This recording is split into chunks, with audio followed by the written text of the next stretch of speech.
राधे राधे दोस्तों, आपका मेरे YouTube चैनल में स्वागत है।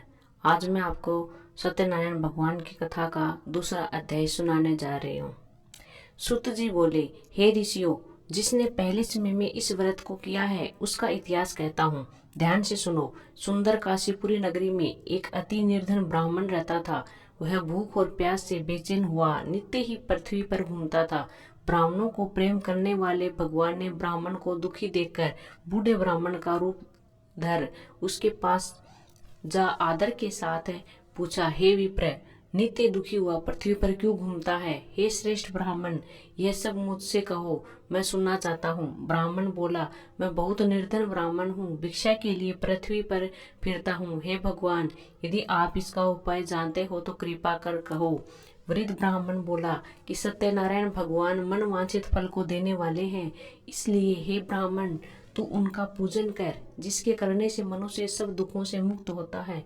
ब्राह्मण को सारा व्रत का विधान बताकर बूढ़े ब्राह्मण का रूप धारण करने वाले सत्यनारायण भगवान अंतर्ध्यान हो गए। जिस व्रत को वृद्ध ब्राह्मण ने बतलाया है, मैं उसको करूंगा, यह निश्चय करने पर उसे रात में नींद भी नहीं आई। वह सवेरे ही उठा, सत्यनारायण के व्रत का निश्चय कर भिक्षा के लिए चला। उस दिन उसको भिक्षा में बहुत धन मिला, जिससे बंधु बांधवों के साथ उसने सत्यनारायण का व्रत किया। इसके करने से वह ब्राह्मण सब दुखों से छूटकर अनेक प्रकार की संपत्तियों से युक्त हुआ। उस समय से वह ब्राह्मण हर व्रत करने लगा। इस तरह सत्यनारायण भगवान के इस व्रत को जो करेगा वह सब पापों से छुटकारा, मोक्ष को प्राप्त होगा।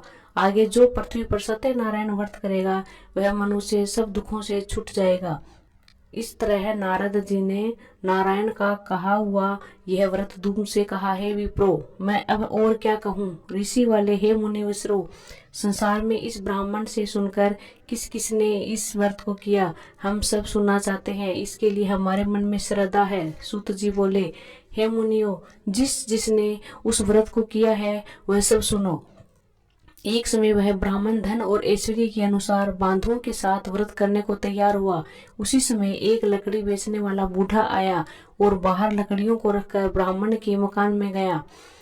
प्यास से दुखी लकड़हारे ने उसको व्रत करते देखकर लकड़हारा ब्राह्मण को नमस्कार कर कहने लगा कि आप यह क्या कर रहे हैं और इसके करने से क्या फल मिलता है, कृपा करके मुझसे कहो। ब्राह्मण ने कहा, सब मनोकामनाओं को पूरा करने वाला यह सत्यनारायण भगवान का व्रत है, इसकी ही कृपा से मेरे यहाँ धन धान्य आदि की वृद्धि हुई है। ब्राह्मण से इस व्रत के बारे में जानकर लकड़हारा बहुत प्रसन्न हुआ। चरणामृत ले और प्रसाद खाने के बाद अपने घर को गया। लकड़हारे ने मन मन में इस प्रकार का संकल्प किया कि आज ग्राम में लकड़ी बेचने से जो धन मुझे मिलेगा उसी से सत्यनारायण देव का उत्तम व्रत करूंगा। यह मन में विचार कर वह बूढ़ा ब्राह्मण लकड़ियां अपने सिर पर रखकर जिस नगर में धनवान लोग रहते थे वह ऐसे सुंदर नगर में गया। उस रोज वहां पर उसे उन लकड़ियों का दाम पहले दिनों में चौगुना मिला। तब वह बूढ़ा लकड़हारा दाम ले गया और अति प्रसन्न होकर पक्के केले की फली, शक्कर, घी, दूध और दही, गेहूं का आटा इत्यादि सत्यनारायण भगवान के व्रत की कुल सामग्रियों को लेकर अपने घर गया। फिर उसने सब अपने भाइयों को बुलाकर विधि के साथ भगवान जी का पूजन और व्रत किया। उस व्रत के प्रभाव से बूढ़ा लकड़हारा धन, पुत्र आदि से युक्त हुआ और संसार के समस्त सुख भोगकर बैंकुट को चला गया। अगर आपको ये वीडियो पसंद आया हो तो कमेंट बॉक्स में सत्यनारायण भगवान की जय अवश्य लिखिएगा और साथ ही साथ मेरे चैनल को शेयर और सब्सक्राइब जरूर करिएगा। धन्यवाद।